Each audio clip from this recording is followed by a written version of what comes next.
Welcome to the global phenomenon, Surviving the Survivor, where we're all just trying to survive in a rough world. Here we go, doing the start of the show. Don't touch anything. You don't need to touch anything. Karmella. It's my book. Episode 52 or so. You're grabbing things already. You don't have to touch anything. You're asking how your hair was looking. May I say something to you, Yes, John? yes. Can we wind up with this today? Considering Karmella, this is a a show that has a format. And no, we cannot wind up because once again, the audience doesn't know that we just interviewed someone. Once again, you're spoiling that. It has been a rough week. Karmella's husband, my father, is not feeling well. Today we have our guest coming on is an amazing guy, Fred Guttenberg. His daughter was senselessly murdered in the Parkland shootings back on Valentine's Day 2018. This is the same week, 4 years later. So we're going to talk to Fred after the break, and I want everyone out there, either you're a parent, a grandparent, a sibling, there's something that we can do to affect change in this country. Not just listen to the interview, but listen to the interview and try to affect change in some small way. Because the way this insane country is going, everyone we know will soon know someone that's been affected by gun violence. Right back with the main schmooze. Do you want to help my son? His company, Content Partners Media, specializes in brand video and content creation for innovative companies and others. Please go to www.contentpartnersmedia.com and hire him. I repeat, please go to www.contentpartnersmedia.com.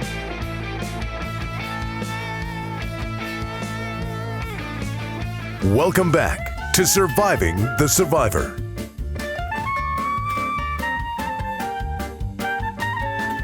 It's time now for the main schmooze. So, Karm, it is Wednesday today. This past Monday was Valentine's Day. A lot of people were out and about, going to dinners, giving each other chocolate. But here in South Florida, it is a tragic day. It was 4 years since the Parkland shooting. And I happened to meet Fred Guttenberg while working for CBS. And felt an immediate connection with him, just being a dad myself. And it was a gun law reform event, and we spoke. And he is no longer doing podcasts, but for whatever reason, I kind of bugged him a little bit, and he relented and decided to do this. But he's really not doing podcasts. So I really appreciate him coming on. And Fred, how are you? Better today than I was 2 days ago. I'd like to say I can only imagine, but I can't. But let's tell the audience, for those who don't know, a little bit about Fred and his family. As I mentioned, 4 years ago this week on Valentine's Day, Fred Guttenberg was told his beloved daughter, Jaime, was murdered by a crazed gunman at Marjorie Stoneman Douglas High School, a victim of what's become known as the Parkland shootings, where 17 were killed, 17 others injured. Fred's son, Jesse, was also a student at Marjorie Stoneman Douglas. He ran safely from the shooting. Fred learned about his 14-year-old daughter's death from a friend, a Coral Springs SWAT officer. Fred continues to suffer and mourn, but has also taken action, which is important, and is described as one of the strongest voices for changes to gun laws in the wake of the mass shooting. He's a fighter, the founder of the nonprofit Orange Ribbons For Jaime, and author of Find the Helpers, which you see on our desk here.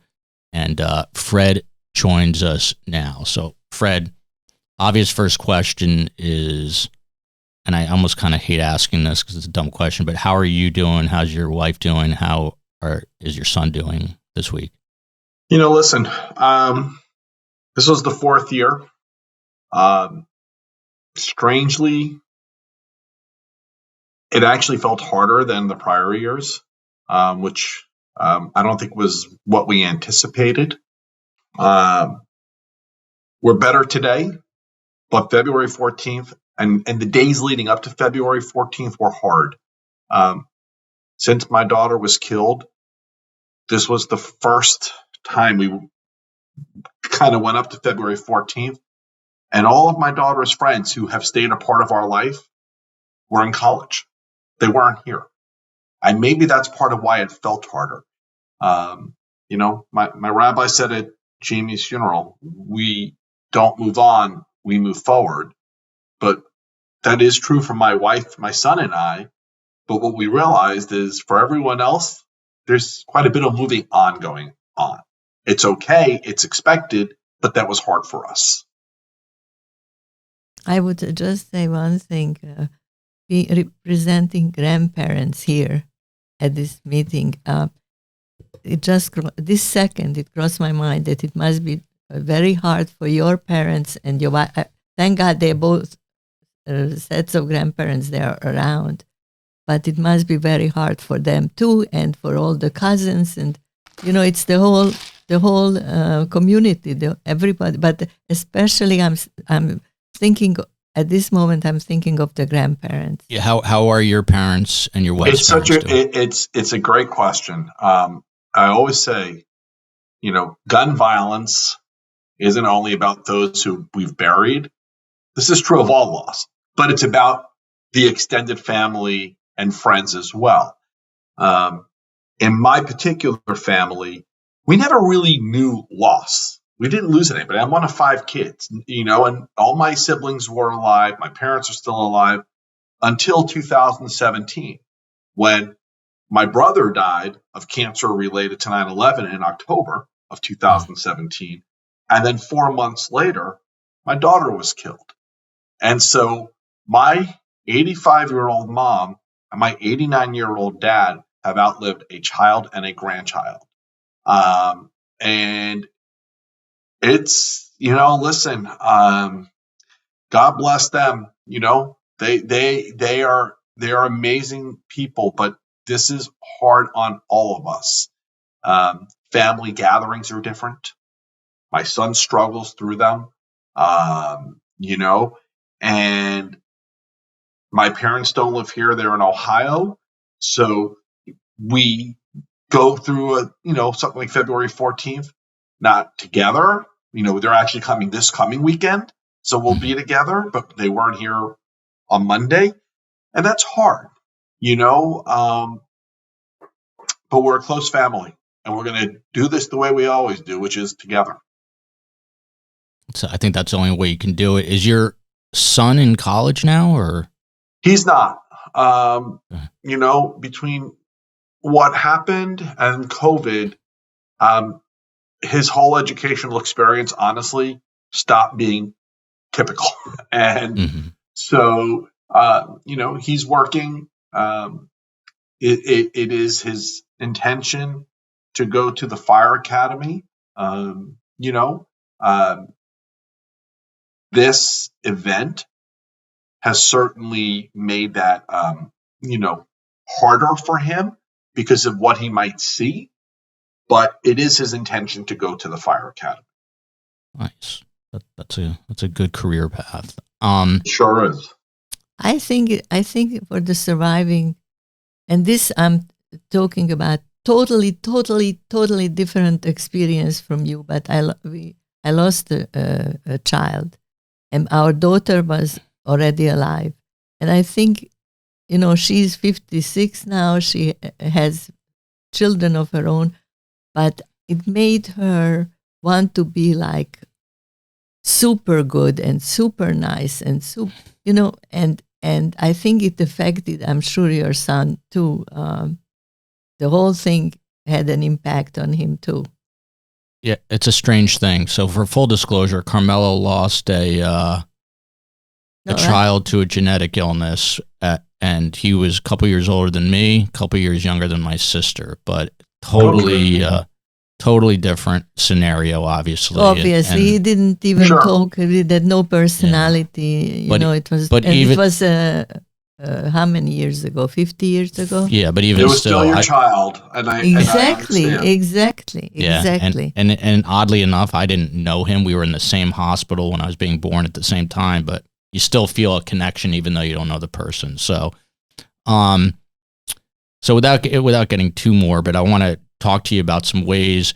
So last week, Fred, we had a guy on, a really interesting guy named Scott Shea, who wrote a book called Conspiracy U, which we're talking about education. And the book is all about, so he's the chairman and CEO of a bank in New York City, but he's like a thought leader. And he wrote a book about anti-Semitism in elite universities. For example, there is a guy, and I'm making a point here, there's a professor, a tenured professor at Northwestern who is an MIT graduate who wrote a book called The Hoax, saying that the Holocaust never happened. Yeah, I've heard about it. This guy's a complete jackass. But my point is this. I think it's important. I told the guest last week, and he's just one of many, but it's important, I think, to name names. And I think with what's going on with gun laws in the United States and the inaction, I think it's sort of important to start naming some names here. Before we get to that, and I don't think you have a problem with that, the big news of the week is Remington, the gun maker, settled with Sandy Hook for $73 million. What was your take on that? Are you surprised? No, listen, my take on that is really quite simple. I'm thrilled for those families who have pursued this justice for a long, long, long time. There's a federal law called PLACA, which makes winning a lawsuit like this really challenging. But they found a novel path. And along that path, not only is there going to be compensation, but the more important part of this settlement is going to be the documents that get released. The ability to now fully comprehend and understand the decision-making that goes into the marketing of these weapons that has turned them into what they are today, to maybe hold hearings now that these documents are available. The other important part of it is this is not a payout from Remington. It's through the insurance company. So the insurers now have to face the reality of risk related to gun violence and those that they insure, which means insurance rates for those kinds of insurance are going to go through the roof. To me, this was kind of the beginning. Listen, I've said from the day my daughter was killed, we need to make the gun lobby like tobacco. We need to do the same thing. This was the beginning of that. I have my lawsuit against Smith & Wesson. It's going to be an even harder challenge for me than the Connecticut families because of Florida-specific law and issues, but I'm committed to it. Where does that stand? Where does that stand, your lawsuit? Well, right, I don't want to say too much about it because it's active, but we're dealing with the Florida-specific legal issues. We have to get through those first before we can get onto the federal claim. But your take on the Remington settlement, is it starting to put the squeeze certainly on the insurance companies, which then will trickle down to the gun manufacturers, you think? It's going to force. Listen, for too many years, this industry has functioned without oversight and without accountability. And when you look at what happened yesterday with that settlement, when you look at the settlement that the Parkland families reached with the school district and the federal government, and more to come, BSO is still an ongoing lawsuit. When you look at Mandalay Bay in Las Vegas and the over $800 million settlement, the reality is gun violence is going to be extremely expensive to ignore. So we either do something seriously about preventing it, or the cost on those who pursue violence for a living is going to be really expensive. Unfortunately, I covered Sandy Hook Elementary. I don't want to ask this, but I kind of want it. I do. A guy like Alex Jones, do you want to beat the crap out of a guy like that, or do you just give him no credence at all when you hear what he has to say? I want to give him no credence, but you have to, because he has a big platform, and sadly, a lot of people listen to him. But I want to defeat him and do so in a way that makes others never want to behave the way he does. Okay. The conspiracy theories, the peddling of hate, the incitement of violence, he shouldn't exist. He does. Others like him exist as well. And we have to defeat every bit of that for this country. Do you think this guy? Do you think this guy can honestly believe what he's saying, or is he just doing this? No. I think this guy, Alex Jones, makes a tremendous living off of what he does, but I don't believe he believes what he says. I don't believe he believes that Sandy Hook didn't happen, for example, but he says it. Yeah. I mean, it's that in particular is so insane to me, because I was there so early on scene there that I saw bodies covered. So it's just it's absolutely insane to hear that. And I don't want to give him any more time, but I was just curious about that. So Manuel Oliver, who I spoke to as well, this past week, he's another father's son. Joaquin was killed in the shooting. Climbed up on a crane to try to get attention. What were your thoughts on that? Because the last time I was covering him, he was trying to get a meeting with Biden, which then leads me into my next question, which is, what's going on with President Biden? Is he falling way short of expectations for you? No. I'll answer that last part first, and then I'll work my way back to it. And Manny, as you may recall, because I saw you in December, and I was going to D.C. the next day, and Manny and I did meet with the White House. He joined me for a meeting that I had scheduled. We met with Susan Rice, with Cedric Richmond, and with others, on domestic policy as high as you can go. Listen, what do I think about what Manny did this week? I love Manny like a brother. So my first thought about it was he's effing crazy, and he put himself in danger, and that disturbed me. Okay. Because I don't want to see him get hurt. And I know the emotion that drives Manny, and I know he cares very little about whether or not he gets hurt, but I do. So that was my first thought. My second thought was, I love what he does to bring attention to the issue. I think the messaging should be directed at where the real problem is. And it's not at the White House. Joe Biden is not the bad guy here or the enemy. It's the Senate. Right now, the House of Representatives will pass legislation. In fact, they have been. Biden will sign it if it comes to his desk. It hits a brick wall in the Senate. That's reality. And Joe Biden can stand there and pump his fist and scream and do whatever he wants to show leadership. That reality isn't going to change.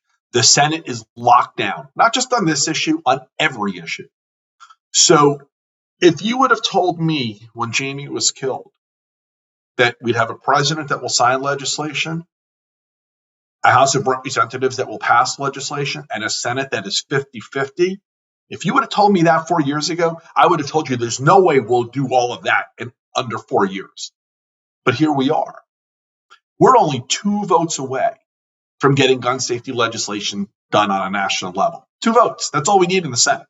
Okay? So that's how close we are. But we're also so close to losing the chance, because if we fail in the next election, we'll never get the chance again. I think Joe Biden is doing everything he can with the tools that are available to him, and that's mainly executive action. Because legislatively, it's not going to happen right now. So I want everyone who fights for this cause to focus on the 22 election and finishing what we did in the last 2 elections. Let's make sure we hold the House. Let's add those 2 seats or more in the Senate. We can do this if we don't tear each other apart. So you say we're 2 votes away from this legislation being passed. If it does pass, what does that new legislation look like? But before we get there, who's stopping it? Yeah, who are those 2 votes being blocked by right now? Oh, well, let's get these names when out I there. say we're 2 votes away, here's a reality. We have a filibuster, okay? And you can't get anything passed because of the filibuster. And you have 2 Democrats who won't even vote to break the filibuster. So if we add 2 more Democrats, we can break the filibuster and pass legislation again. They're not necessarily stopping gun safety legislation.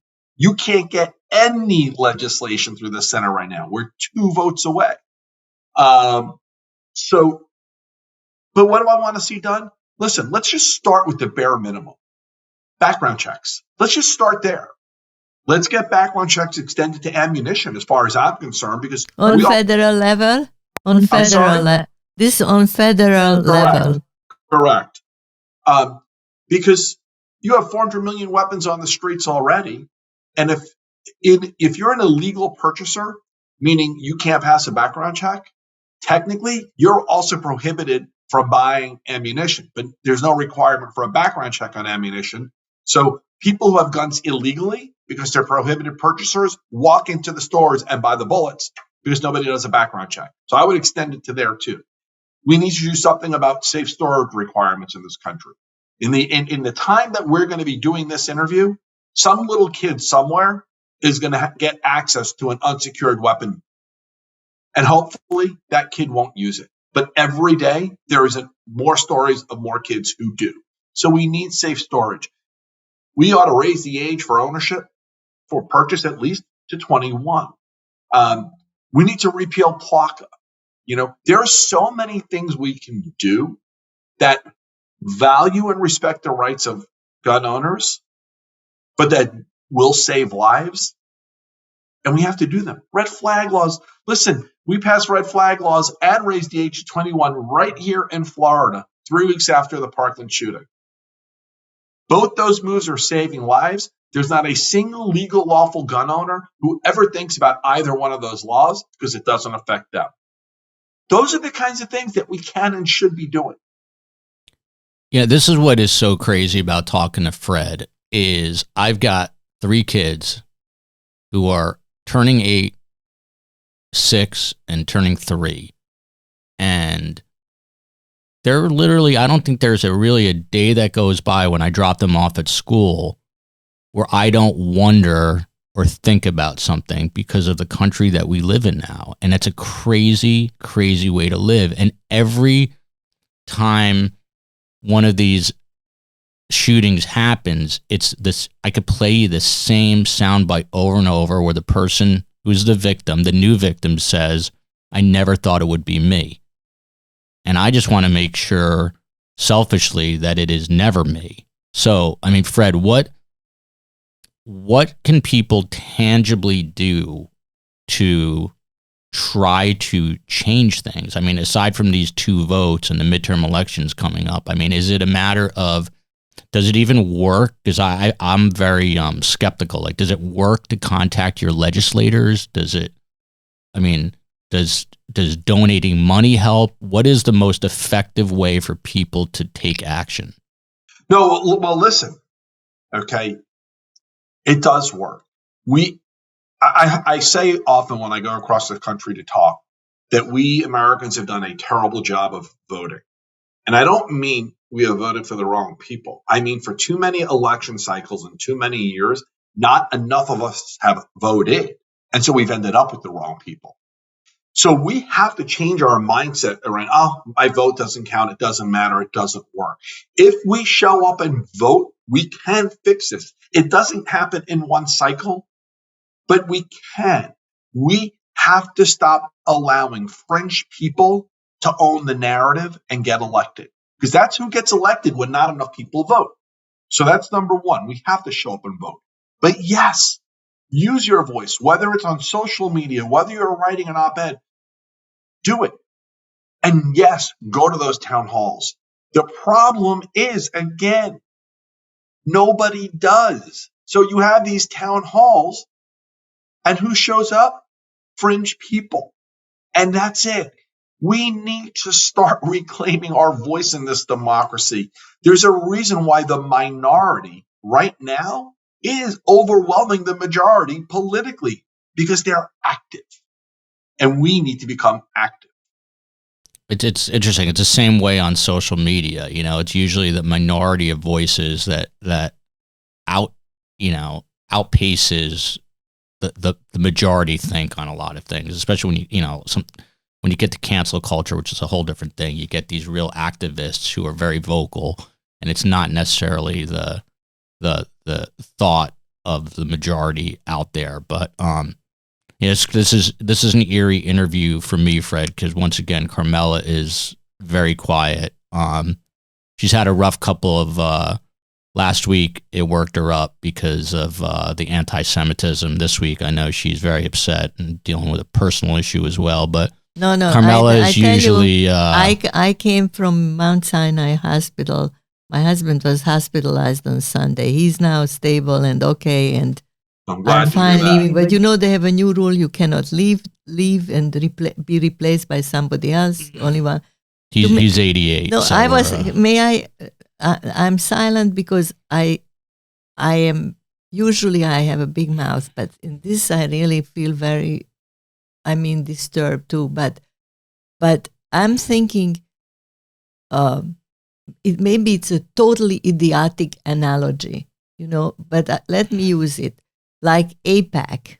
Okay, you may not like the organization, you may like the organization. I don't know enough of the organization, but they say, we don't care if you are Republican or you are Democrat. We don't care how you feel about a zillion other issues. We are one issue organization. We are only interested if you are against Israel or supporting Israel. So in that sense, they get a lot of both party members who they can talk to, because they have this one single issue.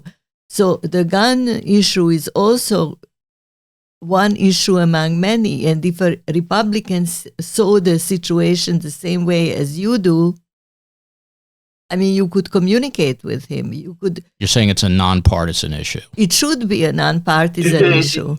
Listen, you're 100% right. Bullets don't know what party you belong to when they hit you, but if they hit you, they're likely to kill you.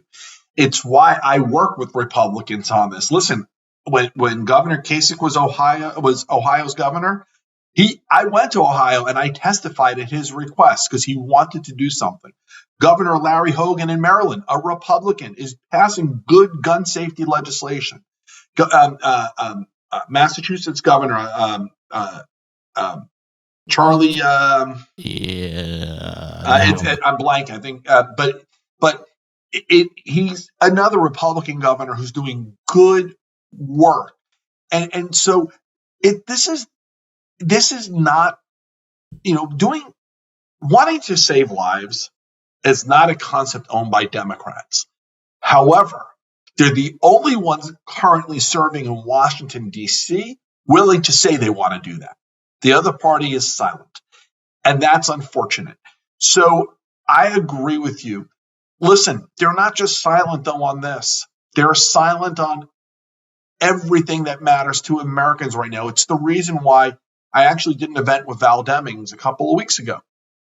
And Val Demings, who's running for Congress in Florida. Senate. Okay. Senate, I'm sorry. Yeah. And, to the point you just said, because I was a single issue person. I was all about gun violence for the past few years. That was my issue. But I stood in front of the crowd and I said, that's now my number 3 issue.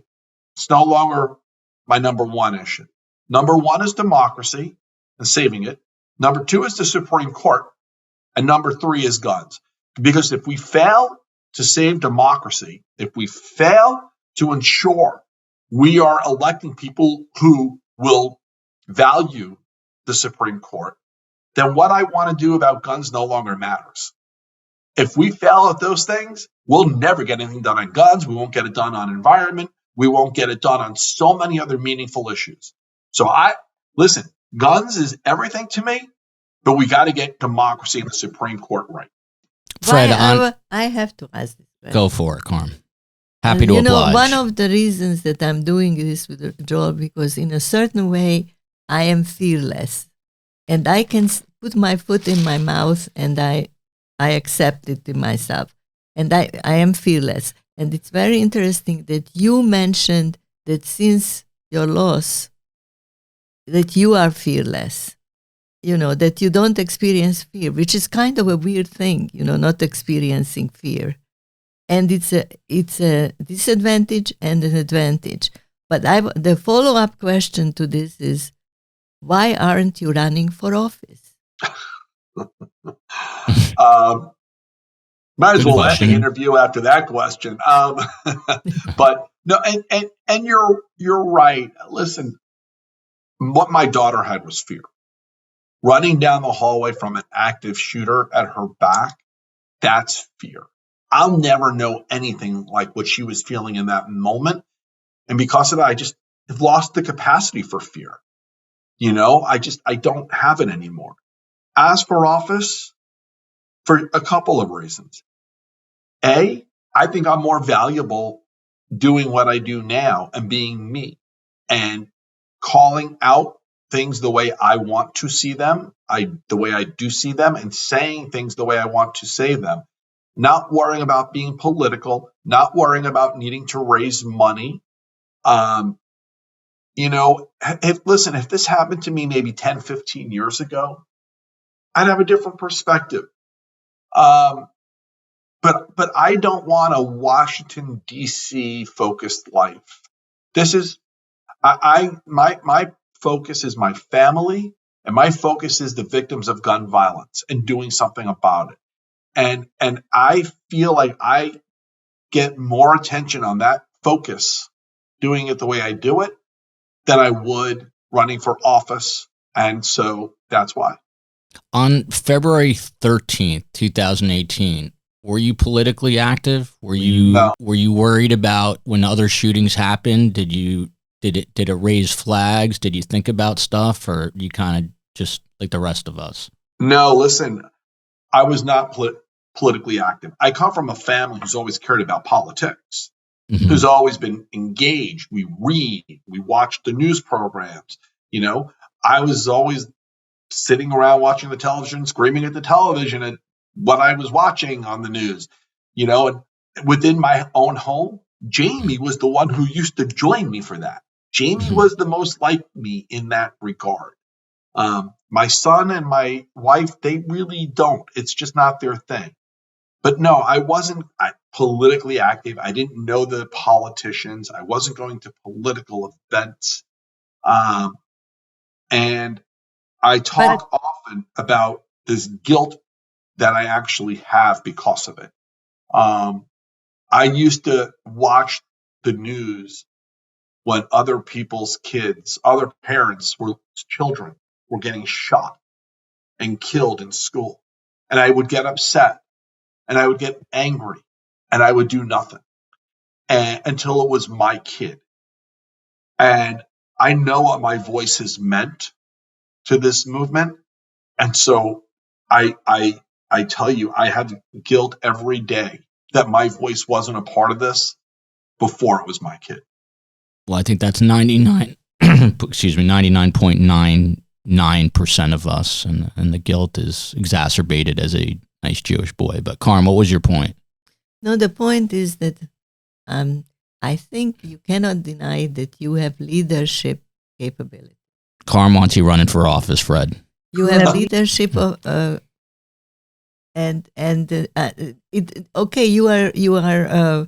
are doing your leadership stuff through this venue. I understand. And there is no way you can feel guilty. I was a very young child when I survived the Holocaust, very young child, like 5-year-old. And he just asked me if I feel guilty about, not doing more with my life. it takes a son to ask this obnoxious question, but I do feel guilty that I didn't do more. But I am not. It's not the type of guilt that I don't sleep at night because I feel basically a guilt that I should have done something more, bigger for society, the world, or whatever. If I survived this, but I think you cannot beat yourself up. You were a normal American, living your normal life. Before this happened, right? Listen, I appreciate that, but I know I should have listened. I won't ever think differently about the fact that I should have been vocal before, and I wasn't. And it's part of maybe what drives me now.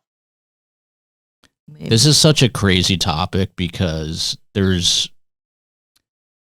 as much as any single person wants to put themselves in Fred's shoes, it's absolutely impossible. But I think about, what if, and Fred, that's actually something I want to talk about, your what if tweet thread on, and to be honest, I totally forgot to ask about that, but now I want to talk about it because I think what if with one of my kids, and it's just, there's no way to wrap your head around it. But what was that tweet thread that you put out on Valentine's Day, on the day of the shootings 4 years ago? What was that all about? No, that wasn't 4 years ago. No. You just tweeted it. I put it out on Monday for the 4 year. Remember? Yeah. Correct.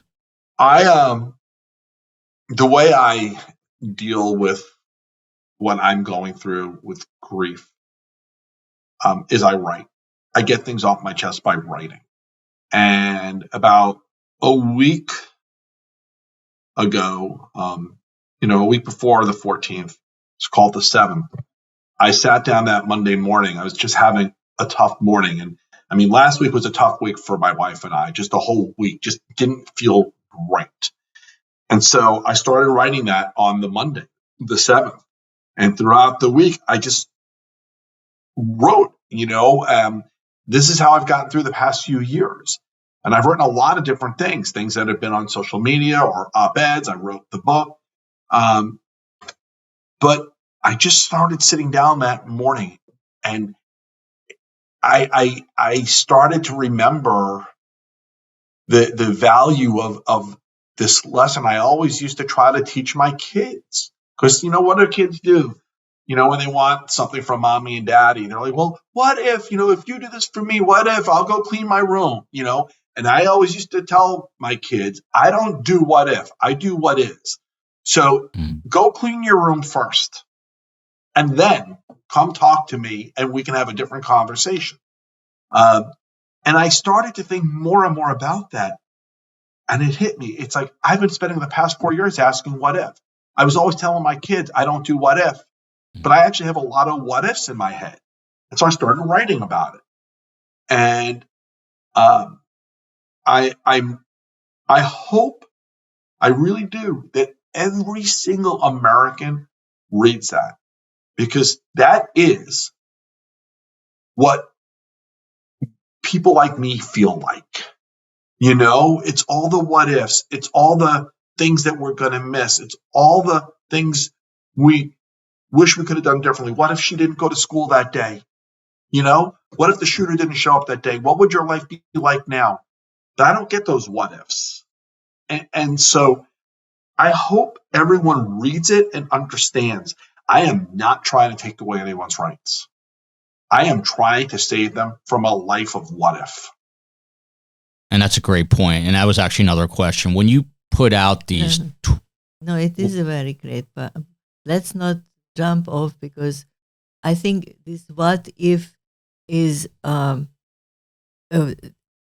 you said. How did you put it, Fred? That what if they did the what if, then they would realize what is. He said there shouldn't be what ifs. There should be what is. He didn't want his kids to think in hypotheticals. Instead of saying what if, then people would really work harder at changing the.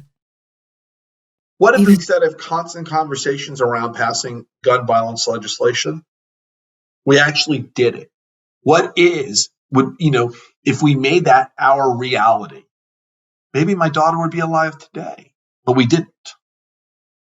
Fred, when you put these tweets out there and you've got a huge platform, do you get a lot of friction from the quote unquote, Second Amendment, rights activists? Do people, I don't know, are they? They seem to agree with this. Are they? Do they get cruel on Twitter? I get a lot. Listen, I get a lot of love, but I get a lot of hate. I get a lot of vicious hate. I get a lot of violent hate. And, I guess it goes with the territory. People seem to think that if they are nasty enough and sound violent enough, they can intimidate you into shutting down, but they don't understand me. They just don't understand that the more they do that, the more determined I become. But yes, I get a lot of hate. Do you ever respond to those people? Oh, I do. I've been known to retweet some of that so I can make a point of them. Every once in a while, when people send me some horrific emails, I'll screenshot it and share it so that people can see. Because the truth is, most people aren't that way. It's a small minority of people that are, but they act like they speak for the majority. And so, you know what? Rather than running from it, I believe in sunshine. I share it. But you went to an NRA convention, I think, and you said that the members, it's the top people who are the most negative, but the members, you can have a dialogue and you can talk to them. Correct. And they will listen to you. So they are like, yeah. How was that experience? No, well, listen, the NRA leadership, they are vile, despicable, evil people. But the NRA membership, by and large, most of them don't even know what the NRA does. They are gun owners, but they believe in gun safety. Going to that convention, it was in April of 2018. It was my first real public connection to what I was going to be doing for the next few years. And it was in Dallas. And I got there, and there was a group of us there. The convention was at the Dallas Convention Center. So we rented out a park across the street where we were going to give our speeches and try and give an alternative. You asked about Alex Jones earlier. Mm-hmm. Well, the InfoWars people, that's Alex Jones' group, they kind of started surrounding the park where we were. And, some of the people from the NRA convention, they all started coming too. And they are all armed with their AR-15s surrounding the park, and they have their bullhorns. And when I went up to speak, they're using their bullhorns to try and drown me out. And everyone who was there to listen to me at the park started, shouting them down. And I'm like, no. I said, let them do this. Let them show who they are. I said, because when red flag laws come to the United States of America, this is the group that will be the first to lose their weapons. Then everyone in the park started cheering, and they actually shut up and walked away. Mm-hmm. It's sort of, they're a bunch of, they act tough. Bullies. They're bullies. Not. In Arizona, there's a Republican running for the Senate against Mark Kelly, who put out a political ad last week showing himself with a gun and shooting characters that were playing Biden, Pelosi, and Mark Kelly. And he thought he was a tough guy putting out this ad. I was on CNN this weekend with Jim Acosta, and I called him out for it. And what was the first thing that happened after that interview? That candidate blocked me on Twitter. Okay? The tough guy blocked me on Twitter. So, listen, I just believe if you're going to go out there and do this, that's fine. You have that right to do it. But don't think I'm walking away from it, because I'm not. Very inspirational. It's awesome. So back to naming a couple of names here. On Valentine's Day this past week, not a single tweet from good old Marco Rubio. Rick Scott retweeted something that Chuck Grassley had tweeted about the Bipartisan Eagles Act. And Governor DeSantis said, we've lit the Capitol in honor of the Parkland massacre, and our thoughts and prayers are with you. And it just, that kind of stuff makes my blood boil. I mean, to me, Rubio, I don't know, when he first came on the scene, I felt like he had some potential for whatever reason, but that guy has got to be the most hollow, vapid politician in America today. I mean, I'm actually making a note about what you just said, because I had not known that, and I'm going to go check his Twitter feed. And I'm going to do what I do, which is call him out, because I didn't look on Monday. Yeah, nothing. Unless I missed it, there was nothing. You probably did, but I'm going to check, because that's a great point. It is a great point. I mean, he's a coward, man. There's no other way to say it. What do you think? I mean, he hides behind it. Just when these people hide behind the Second Amendment, it's a cowardly act. I mean, it's the easy way out. Listen, he is a coward. He is a fraud. I tried for a period of time following the shooting to engage him. We spoke quite a bit. I was connected with his office, visited him in D.C. We had a lot of conversations. He acted like he was gonna, he was trying to work his way to a place where he could maybe do something here. But all he ever did was string it along, and he never meant it, and he was full of it. And he is despicable. I hate the fact that he is our senator. I hope Val Demings wins, because Marco Rubio is a terrible, terrible senator for the state of Florida. And the fact that he let February 14th go unnoticed only reinforces that. Are you sure, Joel? Am I sure that he didn't tweet it? Yeah, I looked at his feed. Unless I missed it, he didn't tweet a single thing about it. Can I ask you a question in parentheses? Maybe he was hungover from the Super Bowl, but go on. Naming names. Name names. The ERPO, I don't understand. Extreme Risk Protection Orders. What is that? ERPO, Extreme Risk Protection Order, is another name for a red flag law. And in the simplest terms, what it is if somebody is considered a risk to themselves or to someone else, a family member, a friend, law enforcement can petition a judge to have that person's weapons removed. There's a due process component that the person that has to take place. So you make sure you're not taking away the weapons of someone who isn't a genuine risk, but it gives law enforcement a tool to remove weapons from someone who may cause harm to themselves or someone else. They save lives. They've been used since they've been passed here in Florida after 2018. They have been used thousands and thousands of times, and they have saved lives.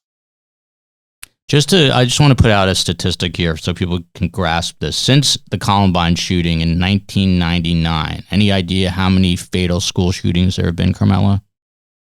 No, I don't 99. know. How many years ago is that? It's 2000. 23. There have been 300 school shootings. Do you know how many students have been affected by that gun violence? No. 300, close to 300,000. I mean, it just can't happen. It just cannot happen anymore. And honestly, I feel helpless. I don't know, I go to a job trying to start my company. I do a podcast. I mean, Fred, if you're out there and you're listening, I mean, the sad reality, as Michael Moore would say, the awful truth, and he was an awful guy who I worked for, by the way, at one point, but that's a whole other story. But guy took away my ping pong tournament after I won his ping pong tournament. My trophy. He gave me a trophy and took it away. I'm not a fan of his, so I hear you. Yeah, that little bastard. Not so little, but anyway. So, I mean, the sad reality is people are living their lives, and unless it affects them, for the most part, people don't really care. So again, just to kind of like drill this home, because I would like to personally get involved. What do you do? Like, is it as simple as tweeting something? Is it as simple as sending an email? I mean, talking about it is not enough. Listen, I would say you're right. You know, people tend to dwell on what affects their life. It is the reason why I write things like what I wrote on Monday, because I want people always say they can't imagine how I feel, but I want them to imagine how I feel. And I want them to do something before it becomes their reality, not after. And so for those who want to do more, yes, use your voice, show up at political events, use social media, vote, get others to vote, register people to vote. You know, ultimately that is the ultimate tool, is voting. And so it's just a tool that we Americans have been really bad at for too long. But it is the best tool out there. And yes, call your congressman, call your senator, you know, tell them you vote in the state they represent and you won't vote for them. And here's why. You know, use your voice. The more of us who do that, the more they listen. The problem is the only people doing it are those on the fringes. It's not, you know, the big, huge, vast middle part of this country. The majority of voters, they're not doing that stuff. It's the ones on the fringes that do. And that's the problem. So there's one other thing I kind of want to bring up, which is infuriating to me, but and I don't know if I'm pronouncing his name right, but this goes back to 2018, just a few months after Jaime was killed.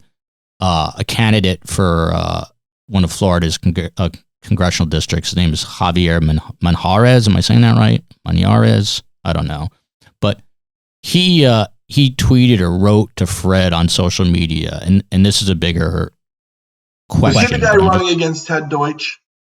I think so. But he wrote to you, "Come on, Fred, stop exploiting your daughter's death in the name of some political agenda. Your daughter was shot by some lunatic who had an AR-15, not by the gun itself." And that has got to be the worst argument in the history of the world, which is the NRA argument that it's the person, not the gun. How do you respond to that? Well, in his case, he lost. With a very specific reply, not just correcting his thought process, but making sure everybody knew that this was a congressional candidate attacking the survivors of the Parkland shooting. He at first doubled down, but when the Twitterverse and the media started clobbering him, he then put out an apology, but demanded that I apologize to him for tweeting about him, which I wouldn't do. And he ended up his political career, I think, came to an end within days of that. That's how I respond to people like that. But for those who say what he said, which is, you know, it wasn't the gun that shoots, it was a madman, yada, yada. I'll respond this way. What I said on Jim Acosta this weekend about the Arizona person, because all of those people who say, you know, it's the good guy. We have to be able to trust the good guy with the gun, right? And the gun doesn't shoot. The gun doesn't shoot itself. So, but yet they're placing political ads now showing themselves as the good guy shooting guns at people they disagree with. Okay. The whole thing is so backwards. Okay. The reality is we don't know who the good guy is or isn't. What we do know is everything about what they say is a big lie. And so to do nothing to save lives is a disservice to everyone in America who has not yet been a victim of gun violence. And if we don't do something, it is likely you will be in your lifetime. A sobering thought. Karmella, this is where I usually wrap up, and Karmella goes on a tangent usually at this point, Fred, and extends us an extra 10 minutes. Anything on your mind, Karm? I was thinking, sorry if I think of analogies. I always have a comment. Sorry for thinking of analogies. I was thinking, when they came for the communists, people didn't speak up. You heard this one? Oh, yeah. And when they called for these ones, they didn't speak up. When they came for the gypsies, nobody spoke up. When they came for the Jews, but then when they came for you, nobody came to speak up. So there is an analogy with the gun thing. You have to speak up for the other people, and then the other people speak up for you. But if you let them be slaughtered, so to speak, symbolically in this case, then nobody will speak up for you. Listen, the only thing, 100%. Can I just say something, Fred? It's a privilege to talk to you because you are doing such wonderful work. But I have the feeling that one thing, this is my thought. This is worth my thought. I think that you are judging yourself now with the one of you. You are not the same person as you were 4 years ago. And you are judging yourself with your eyes of 4 years ago. The therapist in Karmella is coming out now. But you are not judging. You don't realize that you changed. Now you are a different person. Oh, I know that. Are you trying to tell Fred not to feel guilt? Is that what you're saying? Yeah, not to that degree. He can feel a little guilt. Feel a little All Jewish guilt. boys need a little guilt. Fred, feel a little guilt. But not to that degree. And since your mom's in Ohio, if you need someone to yell at you locally, I can send her up your way. Yeah. No, listen, fortunately, I have enough people who want to yell at me, so I'm good. But no, listen, I appreciate what you're saying. And trust me, the fact that I feel guilt, I'm not punishing myself with it. But this guilt that I feel is part of what pushes me forward to never be silent again. Okay. And if I may, I'm feeling very somber today. I usually don't feel that way, but for a number of reasons. Usually we like banter. Yeah, usually we're having a lot of fun. It's serious. I have your daughter's image in front of me the whole time while we are talking. So what I just want to say to Fred is I don't know, the first time I met you and the only time I met you, I just felt a real connection. I feel your pain. I feel for you. If there's anything Karmella has taught me on every one of these episodes to ask what I can do to help the guest. That's her thing. So if there's anything either of us can do, which there probably isn't, but either on the CBS platform or elsewhere, please let us know how we can help. But I'm with you, man. Whatever I can do, I feel very connected to Fred, and I don't know if he feels the same way. Doesn't have to, but I do, and I appreciate that. Want people to know that he inherited the guilt that I don't have. The book is called Find the Helpers. Everyone should get a copy of this, read it, and learn a little bit more about Fred and what he is going through. And Fred, I know you're not doing these podcasts, and I know I harassed you about it, so I'm glad we were finally able to do it. I hope it wasn't too painful. And like I said, usually it's fun. Maybe next year we'll bring you back on for like a World Series preview or something where we can joke around or whatever. But thank you so much. Yeah, thank you. We'll be in touch, and all the best to you and your family, and may Jamie's memory be a blessing. Thanks. Take care, both of you. Okay. Thank right you. back with a new Schmooze. Thanks a lot. Bye, Fred.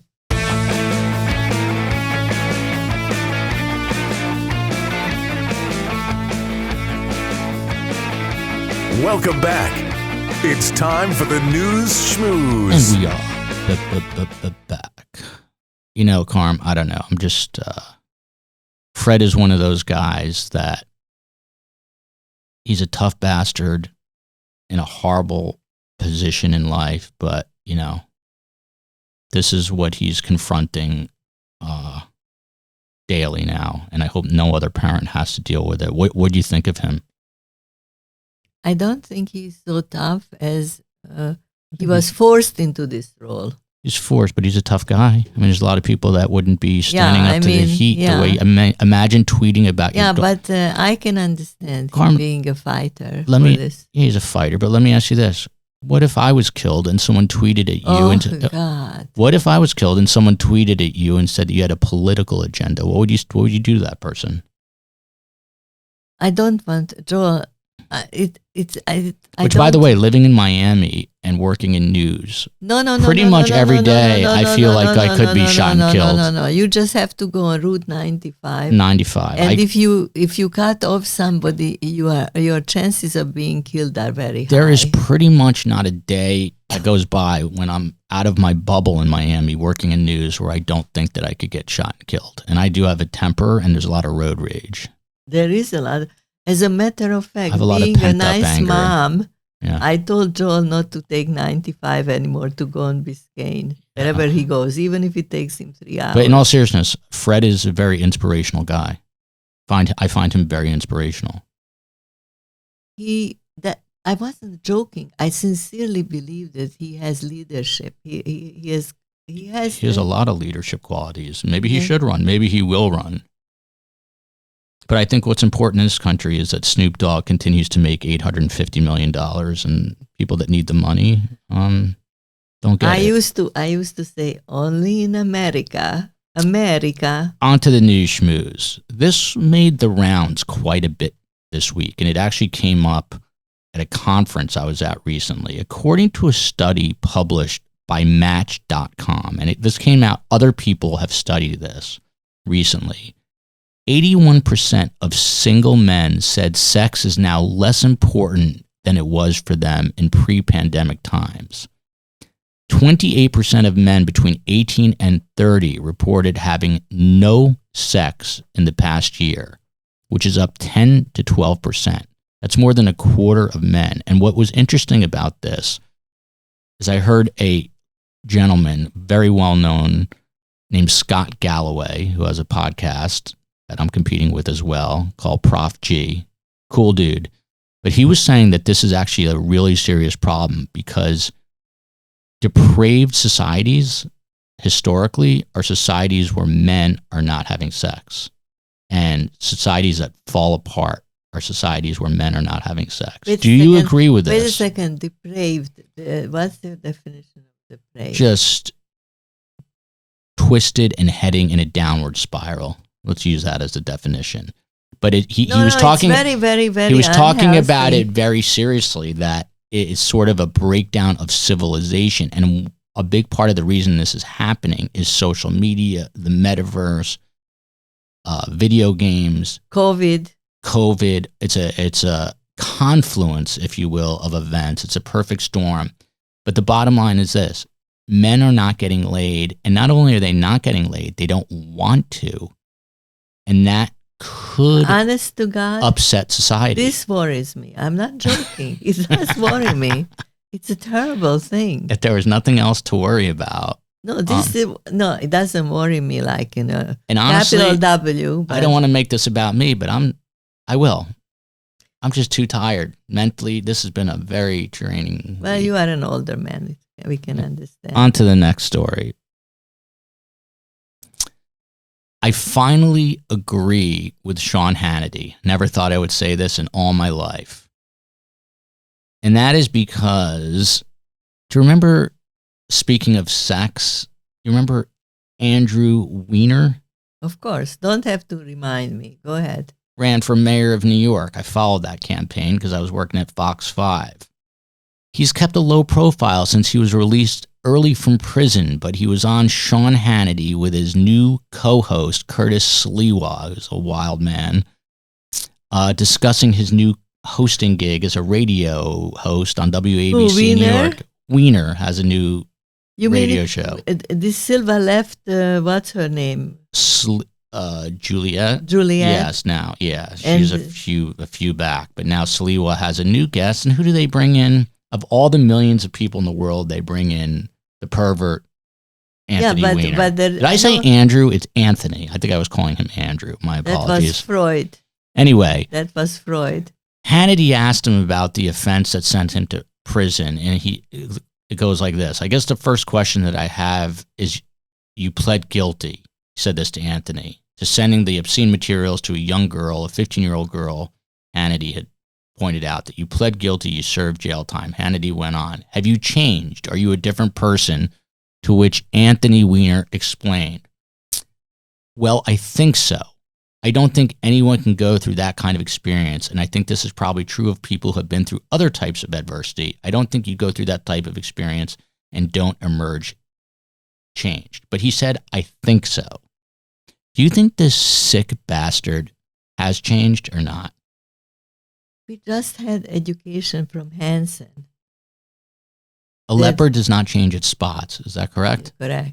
You think this guy's luring women as we speak, he can't help himself. This guy's an absolute, I followed this guy. I have interviewed this guy. Yeah, but, he's a complete narcissist. Can I just say something to you? He's also very bright and good radio. So that's why they hired him. And when they catch him again, he'll just revisit the jail. I'm brighter and I'm better radio, and they didn't hire me. And I never lured 15-year-old women. You never tried to be on radio. On to the last question, or last news story. I am out of it today. We talked about this woman with I am totally with it. We discussed this with Bruce Beck, the great Bruce Beck, sportscaster in New York. We talked about this prior to his covering the Summer Olympics with U.S. track star Sha'Carri Richardson. She was what's the word I'm looking for? She tested positive for marijuana and was thrown out of the Summer Olympics because of it. She is now calling out what she believes is a racist double standard after a Russian figure skater whose name is, oddly enough, close to yours, Karmella with a K, Valeva. She was allowed to skate in the Olympics after a failed drug test. Now, Sha'Carri Richardson, who's African-American, said, it's all in the skin. She was disqualified, as I said, from competing at the Tokyo Olympics after testing positive for marijuana. Sha'Carri says, the only difference I see is that I'm a black young lady. And the Russian wasn't smoking weed. She was taking a heart drug called trimetazidine, which is, I'm sure, some sort of performance-enhancing drug. I read that it was her grandfather who gave it to her.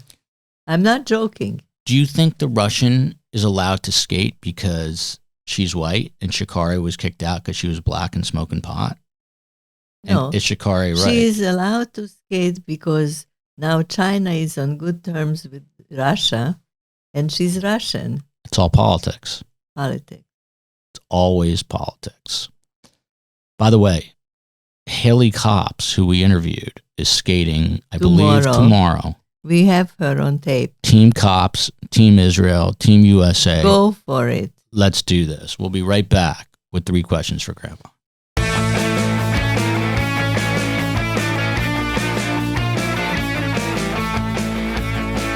It's time now for 3 questions for Grandma. Carm, I got to say, this is the most out of it I've ever felt for a podcast. Although we're in a new studio. What do you think of the studio? I like it. Yeah, it's nice. Okay. 3 questions for Grandma. Another uplifting, joy-filled question comes from Vita Aaliyah today. Don't have any idea where this came from, but I will find out later. She's going to be 8 in June. Question number 1 from Vita Aaliyah. And by the way, we have to start rotating this segment out and get back to This Week in Dead and Dying at your condo. I told some people about that segment last night, and they were like, you got to bring that back. That is hilarious. So, okay. Question from Vita. Why do some girls shave their heads when they get cancer? That's enough to make me sob. Well, no, but she's learning about life. I mean, how long can you keep her out of life? They don't shave their hair. The medicine they take makes their hair fall out, and then it grows back even more beautiful. And then they usually shave it just to, so you don't have patches. When they're going through it. Life is a cruel, horrible place. And it's very horrible. It's not about surviving in a rough world. It's just about life is a horrible place. This podcast should be called Life is a Horrible Place. No, but no. Survival is the name. Survival is the key word. I give up. I don't even want to survive anymore. On to the second question. I do. This comes from ZZ Bugs. This is the 6-year-old. This is a smart question. Let's hear it. How can you see inside a mirror? You mean the perspective inside the mirror? She's obviously speaking about the reflection, but she's wanting to know. No. She's speaking of the perspective, like you feel the depth.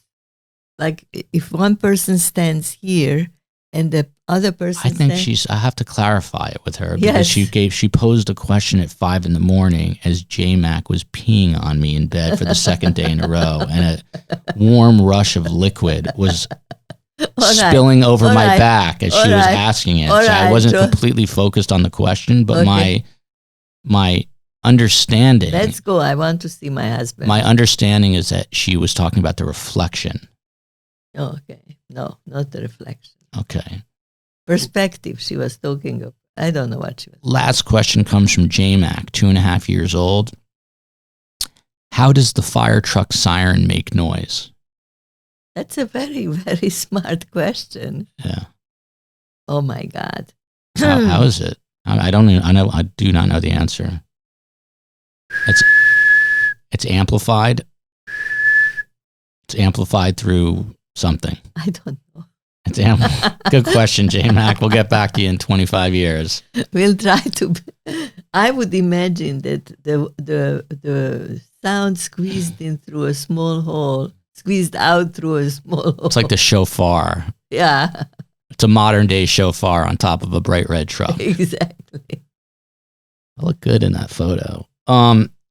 This is new. This has to be the most depressing. I don't know what it is. But Joel is like a master of the depressing now. My father's in the hospital. Next thing he's talking about having Jamie Raskin, whose son committed suicide at 25, a Harvard beautiful, blah, blah, blah, and find a few more death and dying stories. I need to get back to true crime. All right. Love you, America. We'll be back next week. Bye, America.